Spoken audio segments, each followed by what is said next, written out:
네, 오늘은 3월 31일, 3월 마지막 날입니다. 오늘 수요예배에 참여하신 여러분 모두 환영하고 축복합니다. 우리 함께 기도하겠습니다. 아버지 하나님 감사합니다. 이제 사순절도 다 지나고 이제 마지막 순환절 수요일을 맞이하였습니다. 내일은 홀리 Thursday, 또 이어서 홀리 프라이데이, 우리 성목요일, 성금요일을 지나고 우리가 부활절을 맞이하게 됩니다. 1년 만에 우리 교회를 다시 오픈하는 우리 교회 또 모든 성도들 정말 감사함으로 감격함으로 우리 부활절을 기다립니다. 기도하며 부활절을 기다리는 모든 성도들을 위해 하나님의 은혜와 축복이 가득하게 하시고 저들의 건강과 가정과 경제생활에 있어 모든 부분 다 회복되어지는 귀한 은총 허락하여 주시옵소서. 이제 오늘 공감 능력 7번째 강의 우리 함께 나눕니다. 우리들의 마음과 귀를 열어주시고 듣고 이해할 때 깨달음 주셔서 우리의 삶에 더 풍요로운 삶이 열리도록 축복하여 주시옵소서. 감사드리며 예수님의 이름으로 기도하옵나이다. 아멘.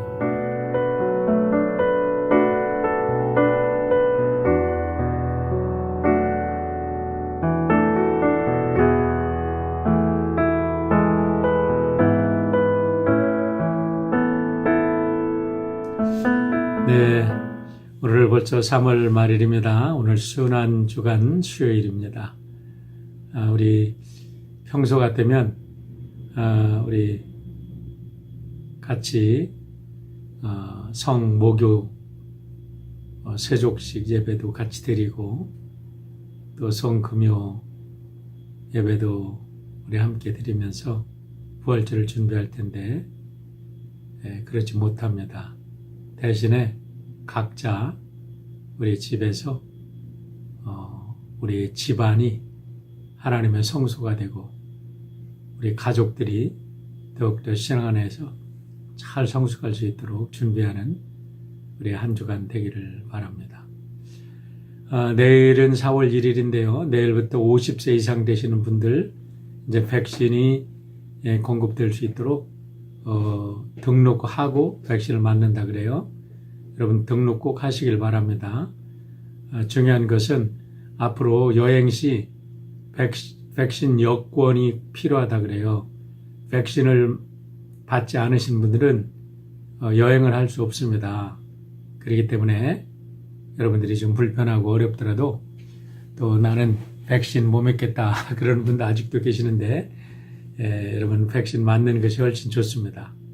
다들 맞으시고 우리 이제 여름 돼서 여행도 갈 수도 있고 갑작스럽게 우리가 친구나 친척이나 가족을 방문할 기회도 있는데 그런 때에 백신을 받지 않으면 우리가 갈 수 없으니까 내일부터 다 백신 등록하셔서 받으셨으면 좋겠습니다.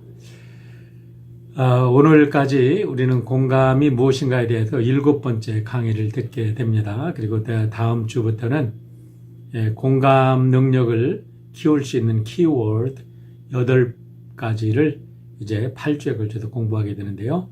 오늘은 공감 능력에 대한 마지막, 공감이 무엇인가에 대한 마지막 순서로 공감의 어두운 단면, The Dark Side of Empathy라고 우리가 공감이 다 좋은 게 아니라 공감에도 어두운 면이 있다는 거예요. 그 어두운 공감으로부터 우리를 어떻게 보호할 수 있느냐라는 문제를 오늘 다루게 되는데 오늘 책 내용이 60페이지입니다. 아마 챕터 중에서 가장 긴 챕터인 것 같아요. 그래도 조금 양이 많은데 이해하시고 여러분들 함께 참여해 주시길 바랍니다. 이번 챕터에서 첫 시작되는 센텐스는 이런 센텐스가 있습니다. 공감은 우리가 위험을 감지하도록 돕는 역할도 한다. 우리를 속이고 이용하고 해치려는 사람들의 마음과 생각을 볼 수 있게 하기 때문이다 라는 거예요. 공감 능력이 개발이 되면 우리가 긍정적인 공감도 있지만 부정적인 공감을 빨리 캐치해서 우리를 보호하게 된다는 겁니다. 켈리라는 여인의 이야기로 시작이 되는데 27살의 켈리는 혼자 살고 있습니다. 이 여인이 그로서리 쇼핑을 해가지고 자기 아파트로 돌아오는데 아파트가 3층이에요. 아마 그 엘리베이터가 고장이 났는지 이제 아파트를 들어오는데 어쩐 일인지 아파트 정문이 열려 있습니다. 그래도 누군가 열어놨겠다 생각하고 무의식적으로 들어와서 계단을 통과해서 올라가는데 이 쇼핑백에서 이 깡통 하나가 떨어져서 굴러 떨어졌습니다. 깜짝 놀랐는데 마침 뒤에 따라오는 청년이 친절하게 주워다 주면서 상냥한 말로 쇼핑백을 들여다 주겠다고 이야기를 합니다. 모르는 사람이 쇼핑백을 들여다 주겠다고 하니까 켈리가 거절을 합니다. 근데 청년은 계속해서 이렇게 친절을 베풀겠다고 이렇게 나서면서 하는 말이 자존심을 넘어 세우는 거 아니에요? 하고 켈리에게 묻습니다. 그러니까 켈리가 그 소리를 듣는 순간 자기가 너무 의심 많은 여인으로 보이기 싫어서 억지로 청년의 그런 호의를 받아들이기로 합니다. 그런데 결국 청년이 쇼핑백을 들고 켈리의 아파트까지 들어오게 됩니다. 짐을 식탁에 내려놓자 청년은 총을 꺼내 들고 켈리를 위협해서 켈리에게 성폭력을 가합니다. 그리고 나서 일을 끝낸 청년은 움직이지 마. 부엌에 가서 내가 물 한 컵 마시고 조용히 갈 거야. 당신을 결코 죽이지는 않을 테니까 걱정하지 마 하고 부엌으로 청년이 갑니다. 공포에 질려 떨고 있던 켈리의 귓가에 스피커 소리를 키우고 창문을 닫는 소리가 나는데 그 순간 켈리는 저 청년이 나를 죽이려고 하는구나 라고 알아차리고 그 순간 재빠르게 문을 빠져나와서 조용히 옆집으로 몸을 피신해서 살게 됩니다. 목숨을 건지게 된 거죠. 사실 이 이야기는 게빈 드 베커라는 작가가 쓴 베스트셀러 작품인 서늘한 신호 The Gift of Fear라는 책에 나오는 도입부라 그래요. 그런데 이걸 가지고 작가 드 베커는 이렇게 얘기를 합니다. 두려움이란 자연이 우리에게 준 선물이며 위협에 대한 경고를 보내고 위태로운 상황에서 우리를 인도할 준비가 항상 되어 있는 훌륭한 내면의 수호자다라고 정의를 내립니다. 그러니까 우리가 공포심과 두려움을 느끼는 것은 꼭 나쁜 것이 아니라는 거예요. 자기 보호 본능으로부터 나오는 그런 하나의 본능적인 감각이라는 거죠. 여기서 시아라미 콜리 박사는 이거를 공감 능력으로 해석을 합니다. 그러니까 켈리가 이런 위험에 빠진 것도 또 위험으로부터 빠져나온 것도 결국은 공감 능력이었다는 거죠. 이 청년이 범행을 저지르기 전에 이 청년은 켈리를 오랫동안 관찰을 했다 그래요. 그러니까 몇 날 며칠을 켈리를 보면서 관찰을 하고 켈리가 누구랑 사는지 어떻게 행동하는지 그걸 다 관찰한 후에 그 여인이 혼자 사는구나. 그러고 다 범행 계획을 하고서 이제 의도적으로 그날 아파트의 정문에 문도 열어놓고 그 다음에 따라오면서 마침 떨어진 깡통을 주워주면서 그렇게 거짓 호의를 베풀면서 따라 들어와서 켈리를 폭행을 하고 결국은 그렇지 않았다면 켈리는 죽었을 거라는 거죠. 왜냐하면 이 청년은 그런 수법으로 수많은 사람들을 죽였기 때문이라는 겁니다. 여기서 세라미 콜리 박사가 공감 능력이라고 하는 것은 이 젊은 청년은 어두운 공감 능력을 활용해서 켈리를 압도했다는 거죠. 그런데 이 청년이 켈리를 성폭행하고 나서 이제 부엌에 가서 물을 마시고 돌아와서 켈리를 죽인다고 할 때는 그에게 공감 능력이 빠져나갔고 그 순간에 그 짧은 순간에 켈리에게는 공감 능력이 다시 돌아와서 다시 말하면 상황 파악을 하는 그런 사고의 뇌를 활용을 해서 이거 내가 죽겠구나 하고서 그 위기를 탈출했다는 겁니다. 이렇게 타인을 교묘하게 속이고 상대의 본능적인 방어 태세를 무너뜨리는데 공감이 사용되는 것을 공감의 어두운 단면이라 이렇게 정의를 내리고 있습니다. 이 공감의 어두운 단면을 가장 잘 이용한 사람 중에 대표적인 예가 히틀러라고 합니다. 히틀러는 그의 연설을 통해서 독일 사람들의 어두운 감정을 완전히 통제하고 대신에 나치 수용소에 갇혀있는 유대인들에게는 그들의 모든 인간관계를 끊어냄으로 해서 공감 능력을 완전히 차단시켜버렸다고 합니다. 그래도 그렇게 사람들과 사람들 간의 감정과 공감 능력을 차단시킨 것은 독가스보다 더 무서운 그들의 마음과 영혼을 질식시키는 무서운 무기였다고 이야기를 하는 것입니다.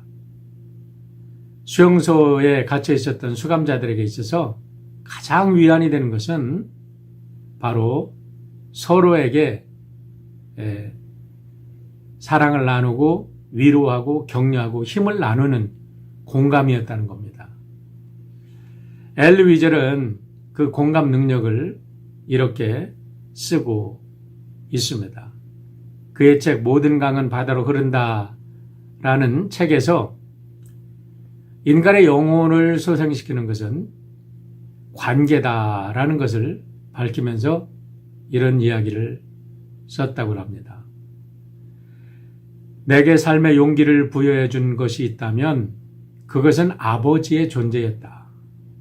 우리는 서로 의지했다. 아버지는 나를 위해 살려고 노력하셨고 나도 아버지 때문에 살고자 했다. 우리는 서로에게 삶의 목적과 의미를 주는 존재 그 자체였다. 그곳에서 아버지는 무거운 발걸음 거리로 한 번씩 내 미소를 보러 오셨고 나는 아버지에게 미소를 지어드렸다. 아버지는 내 버팀목이자 산소 같은 존재였다. 내가 아버지에게 그런 존재였듯이 말이다.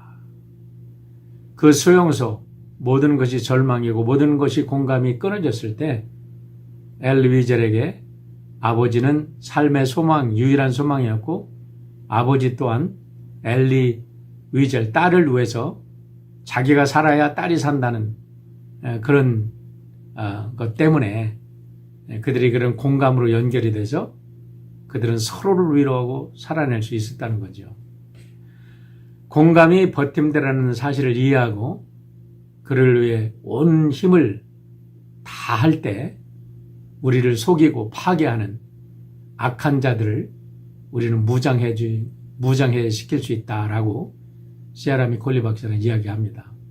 하지만 이와는 반대로 자신에게만 집중하거나 자신의 욕심에게만 갇혀있는 사람은 세상의 모든 것을 차단해버리는 이런 불행한 삶을 살게 된다는 거죠.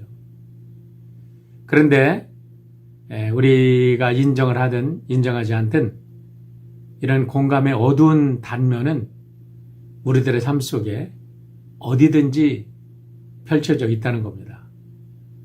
우리가 흔히 어떤 광고를 보고 필요도 없는 물건을 이렇게 즉흥적으로 광고에 현혹이 되어서 물건을 사게 되는데요. 이런 것들이 바로 공감의 어두운 면을 광고 회사들이 잘 활용하는 거라는 거죠. 여러분, 사실 아무리 우리가 블랙 프라이데이 같은 때에 물건을 싸게 판다 할지라도 필요 없는 물건은 일부를 주고 살아도 일부를 낭비하는 거죠. 그런데 사람들의 이와 같은 감정을 활용해서 물건을 팔고 또 어떠한 세일즈맨들이 이렇게 사람들을 공략하는 모든 것들을 공감의 어두운 단면을 이용하는 거다라고 이야기를 합니다. 재미있는 예들이 여러 가지가 있는데 다 얘기를 할 수는 없고요. 라디오 진행자 폴 하비가 들려준 이야기인데요.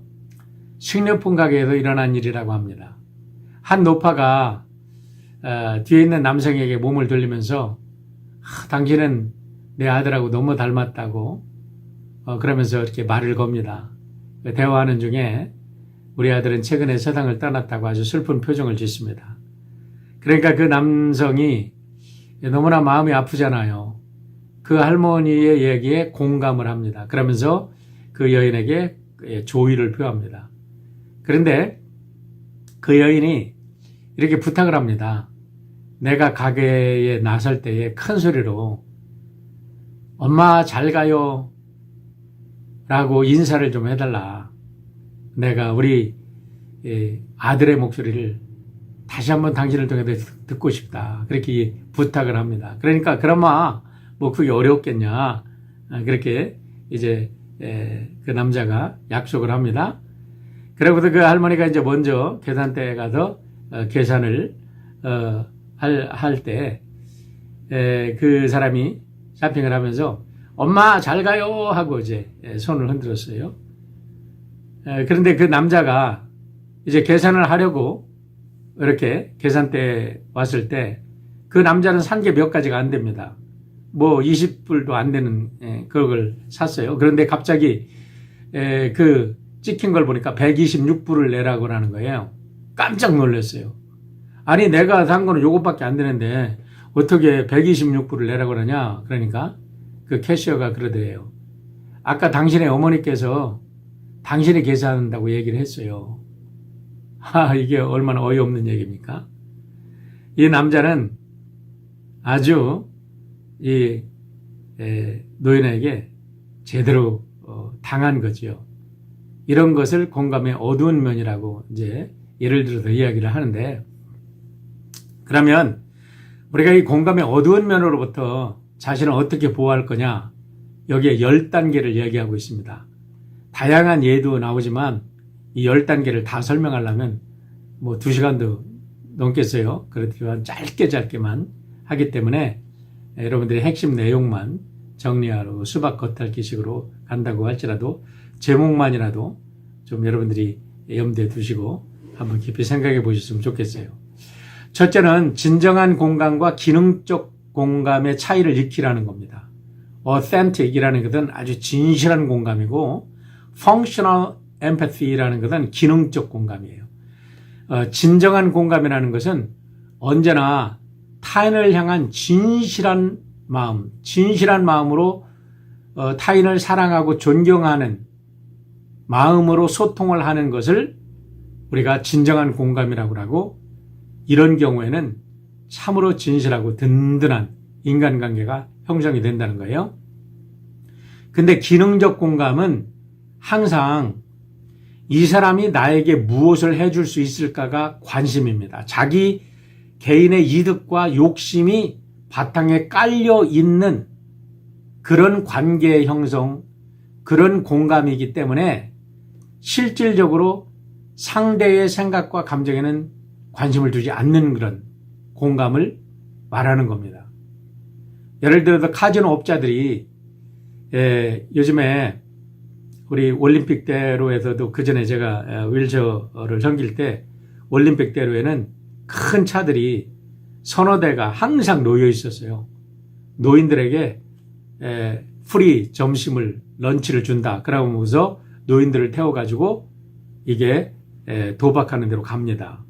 그럼 노인들이 거기에 가서 이제 처음에 도박 돈도 대줘요.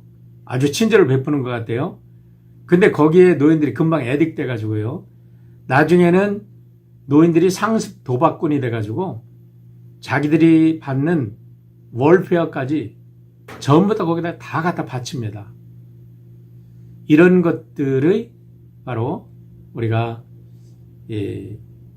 기능적 공감, 남을 이용하려는 공감이죠. 이런 거를 우리가 깊이 판단을 하라는 겁니다. 두 번째는 우리의 갈망을 파악하라는 거예요. 내가 정말 무엇을 원하고 있는지, 나의 진정한 열망이 무엇인지를 진실로 파악하지 않으면 어두운 공감 속에 빠져든다는 겁니다. 우리의 갈망, 동경, 꿈, 욕망, 희망 이런 것들, 이런 열망은 우리로 하여금 공감의 어두운 면에 쉽게 빠져들게 한다는 겁니다. 그러니까 강한 열망이 있는 거 좋은 거예요. 그러나 너무나 강한 열망 때문에 주변에 있는 상황을 파악하지 못할 때가 너무 많다는 겁니다. 38살의 오스카의 이야기를 들고 있는데 38살의 오스카는 아주 재능이 많은 예술가랍니다. 그림을 너무나 수채화를 잘 그려가지고 비싼 값에 팔려나가고 또 부자들이 그의 그림을 사가지고 집을 장식하기 때문에 돈을 많이 벌고 아주 이름도 많이 날렸어요. 그런데도 이 사람은 자기의 삶에 만족하지 못합니다. 늘 불행한 마음을 가지고 사는데 그 사람의 상담을 통해서 그 사람을 알아봤더니 왜 그러냐. 그의 아버지는 재능이 많지만 인정받지 못한 조각가였답니다. 그러면서 오스카한테 자기의 그 열망, 자기의 희망을 오스카에게 다 넣어놓은 거예요. 우리 한인 부모들이 자녀에 대한 기대를 그렇게 할 수도 있죠. 그러면서 오스카를 항상 칭찬하면서 너는 재능이 있다. 너는 훌륭한 재능을 가지고 있어. 너는 현대판 고흐가 될 수 있어. 이렇게 세뇌를 시켜버린 겁니다. 그런데 오스카는 그 후에 훌륭한 수채화 화가가 되어서 이렇게 돈도 많이 버는 또 이름난 수채화 화가가 되었지만 최고가 되지 못한 것에 대한 갈망 때문에 늘 불행하게 살았다는 거죠. 그래서 우리들의 열망을 직시하라라는 겁니다. 세 번째 단계는 타고난 본능을 신뢰하는 법을 배우라는 겁니다. 타고난 본능.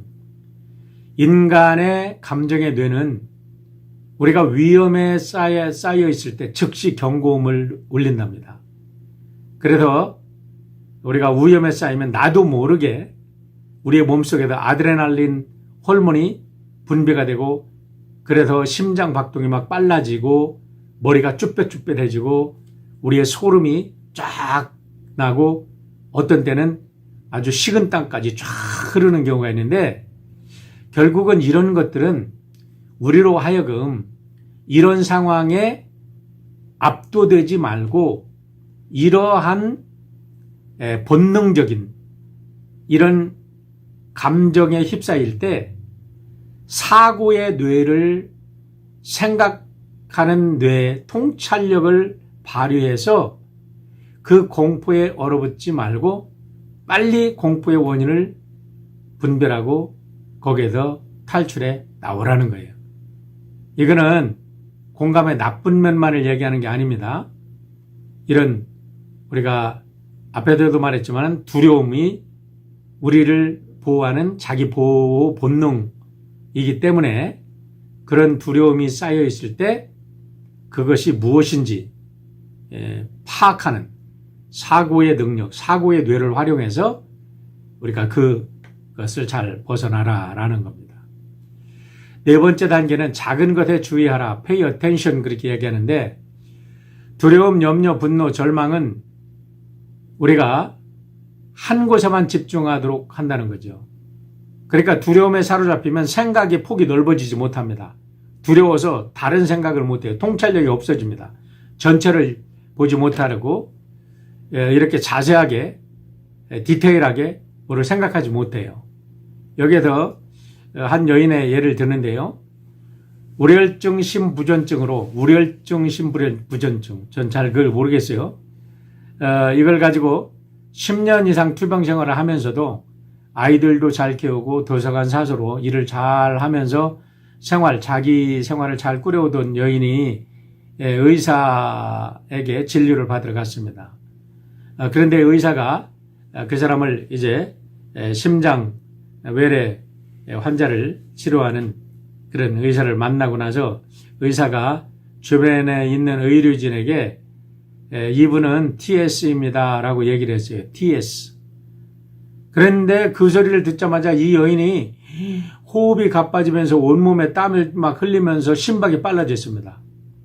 그러면서 그냥 눈동자가 돌아가고요.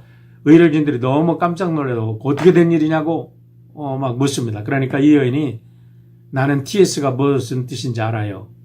그러면서 TS라는 것은 Terminal Situation이라고 자기가 혼자 생각한 겁니다. 그런데 실제적으로 TS라는 것은 삼천판 협착증, 트라이커스리피드 스테노이시스라는 이런 이 가슴에 있는 삼천판 협착증이라는 거예요. 이게 TS라는 의학 용어인데 의사는 이 사람은 삼천판 협착증을 가지고 있는 병을 가지고 있는 사람입니다 하고 의료진에게 자연스럽게 진단을 얘기했는데 이 여인은 자기가 터미널 시츄에이션 가진 여인이라 자기 혼자 생각을 한 겁니다.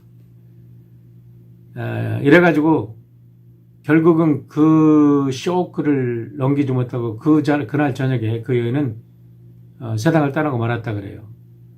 그러니까 이와 같이 전체를 파악하지 못하고 자기의 편견과 선입관을 가지고 잘못된 판단을 내림으로 해서 거기에 완전히 그러니까 쌓여서 다른 생각을 하지 못하는 거예요. 다른 사람이 아무리 말을 해도 듣지 않는 거예요. 그리고 그 속에 빠져서 결국은 자기의 생명까지도 잃어버리는 안타까운 일을 하는 건데 그렇기 때문에 이런 때 pay attention 아주 주의를 집중해라 라는 겁니다. 5번째 단계입니다. 초대받지 않은 친밀함에 주의하라. 누군가 갑자기 알지도 못하는 사람이 가까이 와서 갑자기 친절을 베풀 때 우리는 조심하라는 겁니다.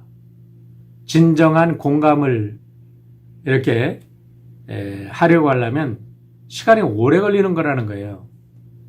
그런데 상대가 갑자기 나타나서 친절을 베풀면서 우리의 심리적 경계선을 넘어와서 뭔가를 막 강요하려고 하면 단호하게 싫습니다. I don't like it. 단호하게 아주 거절하라는 겁니다. 아무리 선하게 보이는 사람일지라도 그런 친절을 베푸는 사람에게 속아 넘어가서는 안 된다는 거예요. 아까 켈리라는 이야기를 했었죠. 그 똑같은 책을 쓴 케빈 드 베커의 또 다른 책인데요. 생애 최고의 선물을 보호하는 법에서 이런 이야기가 나온다 그래요. 시카고에서 로스앤젤레스 비행기를 타고 어느 분이 자기 옆에 10대 소녀가 앉아 있더래요. 그런데 보니까 대각선에 앉아 있는 남자가 이 소녀에게 자꾸 눈짓하고 훔쳐보면서 이야기를 걸고 친절을 베풀고 얘기를 걸면서 이렇게 비행기 안에서 뭐 술도 사가지고 얘한테 먹어보라고 하고 막 이렇게 친절을 베풀다라는 겁니다. 그 얘기하는 걸 가만히 들으니까 그 여자아이가 이렇게 얘기를 하는 거예요. 내가 지금 친구 집을 가는데 친구가 몇 시에 나를 마중나라가 오기로 했는데 이 비행기표 시간이 바뀌어서 지금 내가 친구 집을 제대로 찾아갈지 걱정이다. 그렇게 얘기를 하더라는 거예요. 그러면 이제 내렸어요. 그리고 그 사람이 잠깐 화장실을 간 사이에 이 옆에 있던 아저씨가 저 사람은 좋은 사람이 아니니까 저 사람이 너에게 어떤 친절을 베풀어도 친절에 그 사람의 친절을 받아들이지 말아라. 분명히 저 사람은 너를 차에 태워서 친구 집에 데려다 줄 거라고 할 거다. 근데 조금 있다 보니까 아니나 다를까 그 사람이 오더니 차에 태워서 자기가 친구 집에 데려다 준다고 그러더라는 겁니다. 그런데 이 10대 소녀가 옆에 있던 그 남자, 그 아저씨의 이야기를 듣고 아니라고 아주 단호하게 거절하니까 그때 막 화를 내면서 그 자리를 떠나더랍니다. 왜 화를 냈겠어요? 나쁜 의도를 가진 거잖아요. 이렇게 나쁜 의도를 가지고 친절을 베풀려는 사악한 의도를 가진 자들을 조심하라는 겁니다. 자, 6단계. 냉정과 열정의 극단을 조심하라. 다시 말하면 균형 잡힌 공감은 변덕스럽지 않다는 겁니다. 그런데 어떤 사람은 감정이 냉탕과 온탕을 막 왔다 갔다 한다는 거예요. 어떤 때 보면 굉장히 친절한 것 같은데 어떤 때 보면 전혀 다른 사람이에요. 겉에서는 환하게 웃는데 딱 돌아서는 순간 그 사람의 인상의 너무나 차가워서 가슴이 섬뜩한 경험 보셨나요? 저는 몇 번 경험했습니다. 그래요. 겉으로는 아주 친절합니다. 그런데요, 대화를 끝내고서 딱 돌아서는 순간 그의 표정은요, 와, 너무나 싸늘한 천사에서 마귀처럼 그 얼굴이 바뀌는 그런 사람들이 있습니다. 뿐만 아니라 우리가 친구들 중에서도 만날 때 어떤 때는 막 감정이 막 너무 좋아. 그러다가 어떤 때는 감정이 또 너무나 갑자기 막 이상해져. 그럴 경우에는 조심하라는 겁니다. 건강한 인간관계는 공감이 쌍방향으로 흘러야 된다는 거예요. 그리고 우리가 안정된 공감이 흘러야 되는데 이와 같이 냉탕과 온탕 이런 것들은 우리가 서로 애정이 넘치는 관계 속에서도 우리가 얼마든지 있을 수 있는 이야기라는 겁니다. 자, 7번째 단계는 남 탓하는 사람을 피하라. Avoid blamer. 이렇게 얘기하는데 공감의 어두운 면에서 자신을 보호하는 일 중에 우리가 할 수 있는 가장 중요한 조치 중에 하나는 남 탓하려는 사람을 식별하라는 겁니다. 기꺼이 책임지려는 행동은 공감에 있어서 아주 필수적이라는 거예요. 그런데 전형적인 남 탓하는 사람들의 행위들은 여러 가지가 있는데 이런 예를 듭니다. 내가 할 수 있는 것은 아무것도 없어서 전부 누구누구 때문이야. 그 사람이 무슨 말을 했는지 너는 아마 상상도 못할 거야.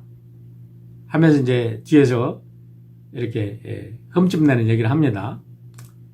그 사람은 언제나 제멋대로야. 나는 최선을 다했지만 나머지 팀원들이 게으름을 피웠어.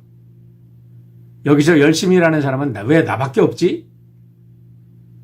이 사람은 왜 이렇게 잘못된 거야?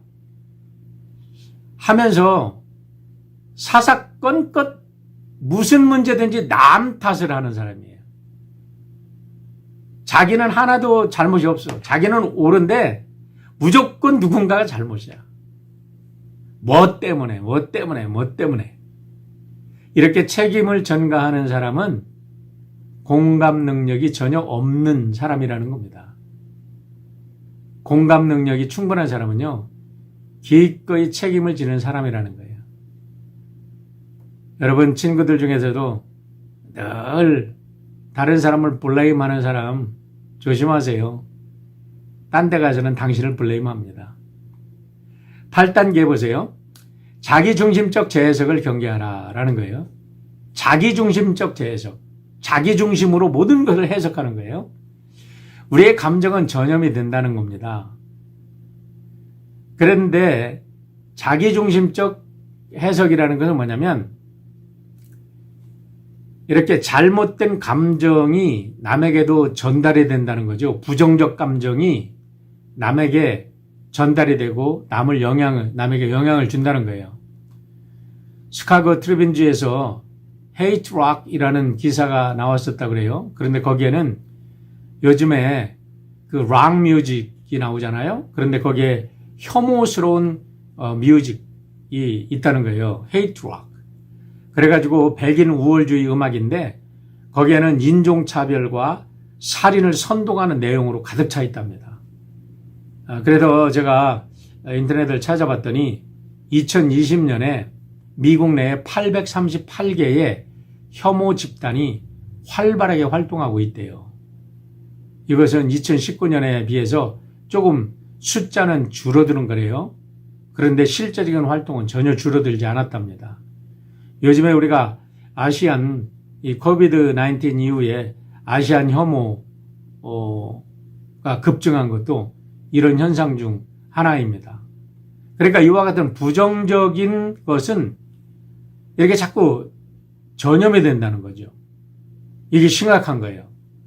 그래서 요즘에 우리 아시안 헤이트 크라임을 반대하기 위한 아주 이걸 뿌리 뽑기 위해서 각 시마다 대도시에서 또 우리 정치인들이 또 열심히 활동하고 이렇게 데몬스트레이션 하고 정말 잘하는 거예요. 저희들 시간만 있다면 정말 참여해서 하고 싶은 그런 적극적으로 우리가 서포트하고 우리가 해야 될 일입니다. 누군가 자기의 필요를 채우기 위해서 남을 꼬드기는 겁니다. 자기 편을 만들어서 다른 사람을 공격하려고. 이런 것들을 이렇게 reinterpretation, self-serving reinterpretation. 자기가 필요한 것을 이용하려고 다른 사람을 이렇게 꼬드겨서 자기 편 만드는 거. 이런 일은 어두운 공감이라는 거죠. 9번째, 일관성 없는 행동을 경계하라 라고 말합니다. 다정하다가 갑자기 태도가 돌변하든가 친절하다가 갑자기 배려 없는 행동을 반복하는 사람이 있다는 거예요. 아까 냉탕과 온탕 얘기했는데 그런가 비슷합니다. 일관성이 없는 사람은 공감 능력이 없다는 거예요. 어떤 갈등 상황이 벌어졌을 때 특별히 일관성 없는 행동을 하기가 쉬운데 공감 능력이 강한 사람은 어떤 상황과 관계없이 무엇이 옳은가를 기준으로 일을 하지만 공감 능력이 약한 사람은 자기의 감정에 따라서 일관성이 없게 판단하고 행동하게 된다는 겁니다. 자, 내용이 길은데요. 마지막입니다. 10단계. 공감은 친절과 동요가 아님을 기억하자. 진정한 공감은 친절한 것만은 아니라는 거예요. 공감은 우리가 듣고 싶은 것만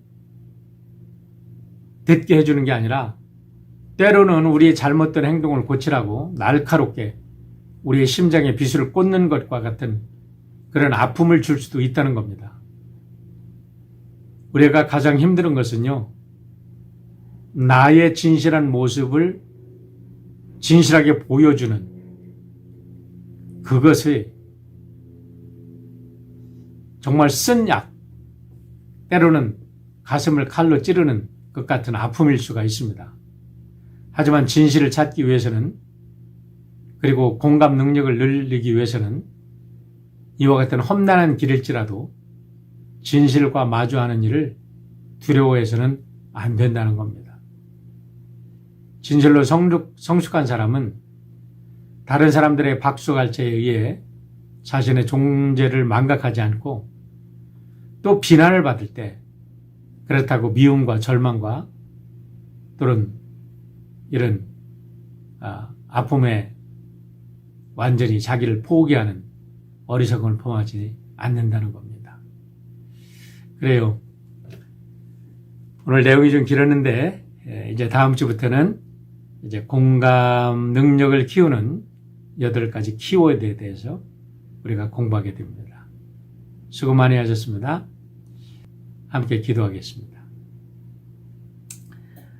사랑의 아버지 하나님 감사합니다.